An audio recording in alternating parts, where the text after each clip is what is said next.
Hello all, today we are going to see one of our literary terms, blank verse. So basically there are three types of verse: formal verse, blank verse and free verse. In formal verse there is strict meter, which means rhythm, and rhyme scheme to be followed. In blank verse there is strict meter but no rhyme scheme to be followed.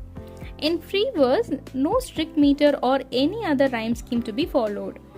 Blank verse differs from unrhymed free verse because it is metrically regular. Here we are going to see the second one, blank verse, in this video. Blank verse consists of iambic pentameter, 5-stress iambic verse, which are unrhymed. See the term unrhymed, it signifies the term blank. Blank verse is closest to the natural rhythms of English speech, yet flexible and adaptive to diverse levels of discourse. As a result, it has been more frequently and variously used than any other forms of versification. Blank verse was introduced by the Earl of Surrey, Henry Howard, in his translations of books 2 and 4 of Virgil's the Aeneid. It became the standard meter for Elizabethan and later poetic drama. A free form of blank verse remained the medium in such 20th century verse plays as those by Maxwell Anderson and T.S. Eliot. After the Earl of Surrey, one of the prominent figures of Puritan age, John Milton, used blank verse for his epic Paradise Lost.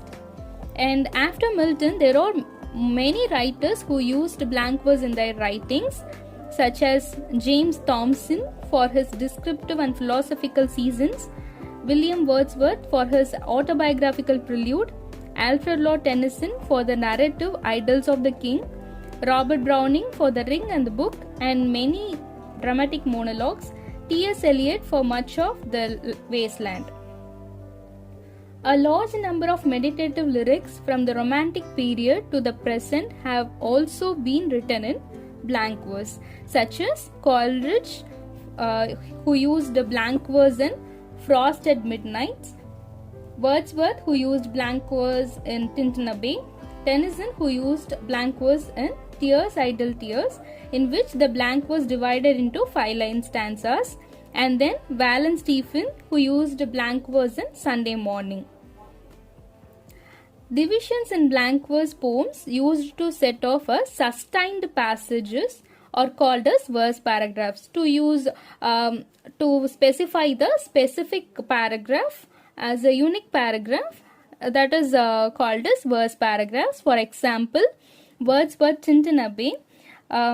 Here a few lines from Tintin Abbey, which was the important example for verse paragraphs. And here the quiz for you. You have to recall what we have seen in this video. First question, who introduced blank verse in which book? And then second, mention few writers who used blank verse in their writings. And then third one, divisions in blank verse are called as.